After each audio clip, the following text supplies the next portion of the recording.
Hey guys, Bombay chutney చేసుకోవడానికి bowl తీసుకొని oil వేసి ఆయిల్ వేడైన తర్వాత ఆవాలు, జీలకర్ర, శనగపప్పు వేసుకొని కాసేపటి తర్వాత పచ్చిమిరపకాయలు వేసి అవి వేగిన తర్వాత ఆలుగడ్డలు వేసుకోండి.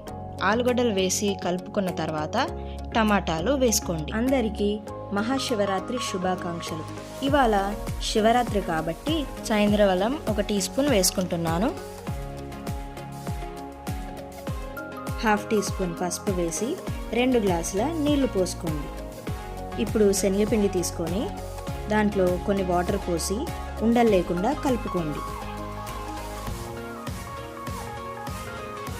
నీళ్లు ఇలా మరుగుతూ ఉన్నప్పుడు శనగపిండిని దాంట్లో ఇలా పోసేసుకోవాలి. బొంబాయి చట్నీ ఫుల్ వీడియో చూడాలనుకుంటే కింద డిస్క్రిప్షన్లో మెన్షన్ చేశాను, చూసి ఎలా ఉందో కామెంట్ చేయండి. లైక్ చేయండి, షేర్ చేయండి, సబ్స్క్రైబ్ చేసుకోండి. ఐషూస్ కిచెన్.